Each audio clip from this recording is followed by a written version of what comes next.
कुमार सुदन जी हैं। मैं उस मोड़ से निकला हूं, अकेला लड़का था। ऐसा एरिया था यहाँ पीक मिलिटेंसी थी, यहाँ स्त्रियों का हरण करते थे कुछ विद्रोही। यहाँ बाहर के उठ के आके जो मिलिटेंट्स हैं, जो हमारे देश को खोखला करना चाहते थे, जो हमारी वहां पे गो हत्या होती थी, वहां से मैं पहला लड़का निकला।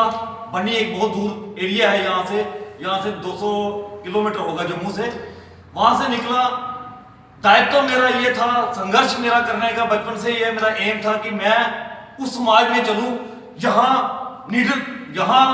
भय ना हो, जहां मैं अपनी बहन बेटी की रक्षा कर पाऊं। क्योंकि आज हमारे समाज में सबसे बड़ा अगर कोई गुनाह हो रहा है तो हमारी बहन बेटियों के। अगर हमारे घर में आज बेटी होती है तो हमें उसको सोचने के लिए, भविष्य उसका सोचने के लिए ये रहता है कि आगे जाके ना जाने हम अपनी बेटी को कहीं भेज पाएंगे कि नहीं। मेरा ये कर्तव्य है सभी नौजवानों से जो आप सारे संगठन में आए हो। देखिए, पहले दिन संगठन में किसी को कुछ पता नहीं चलेगा। संगठन क्या है, हम सब आपस में ताकत है।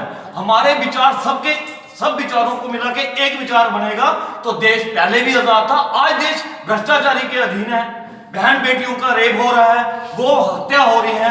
और हमारे लड़के, युवा लड़के अगर बहन बेटियों की रक्षा नहीं करेंगे तो हम फौजी नहीं। ये दायित्व फौजी का नहीं है कि बॉर्डर पे फौज ही निरीक्षण करेगी, मिलिटेंट्स को नहीं आने देगी। ये हमारा स्थानीय लोगों का भी कर्तव्य है कि हम भगत सिंह हैं, हम वही भगत सिंह हैं, वही राजगुरु हैं, वही सुखदेव हैं कि हम अपनी बहन को सर उठा के देखना चाहते हैं। हम अपने एरिया में ड्रग नहीं होने देंगे। चाहे प्रशासन को जगाना पड़ेगा, चाहे एसएसपी को बोलना पड़ेगा, चाहे डीसी को बोलना पड़ेगा, चाहे डीजीपी को बताना पड़ेगा यहाँ ड्रग बिकता है। क्योंकि वो ड्रग क्रिमिनल पैदा कर रहा है और हमारे देश में हमारे बहन बेटी आज ड्रग के अधीन है। मेरा कहने का तात्पर्य यह है कि हम सब मिलके एडमिनिस्ट्रेशन के पास चलें। मैं ऐसा संगठन चाहता हूं कि हम सब ये ड्यूटी समझे कि हमें अपनी बहन और अपने बेटों को, अपने भाइयों को बचाना है। उसके लिए हमें ड्रग के खिलाफ बोलना है, एडमिनिस्ट्रेशन को हिलाना है। और गौ हत्या के बारे में जैसे प्रवीण जी जैसे ये पहले उन्होंने बात बताई कि हमें कोई सपोर्ट नहीं मिलती है। आहिस्ता आहिस्ता मैं प्रॉमिस करता हूं, मैं एडमिनिस्ट्रेशन, ये हमारी एडमिनिस्ट्रेशन है, इन्होंने ही हमें बनाया है।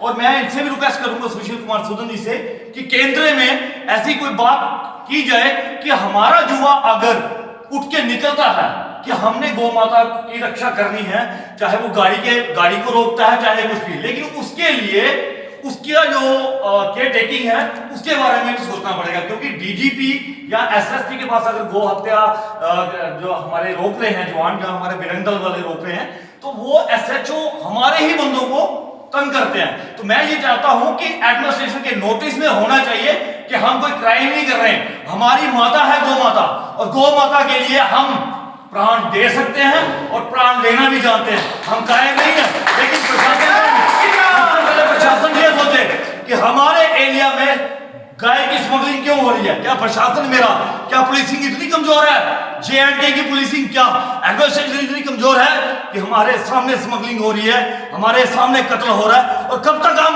गौ माता का कत्ल सहन करेंगे? यह बर्दाश्त नहीं होगा। यह राष्ट्रीय बजरंग दल के प्रणब शर्मा की बात नहीं है, एडमिनिस्ट्रेशन को भी, कि गाय का कत्ल हम नहीं देखेंगे और गाय की स्मगलिंग नहीं देखेंगे। और मेरी बहन बेटियों के लिए जो भी करना पड़ेगा हम हमेशा आगे रहेंगे और अपने देश के लिए हमेशा सैल्यूट करेंगे। जय हिंद, वंदे मातरम।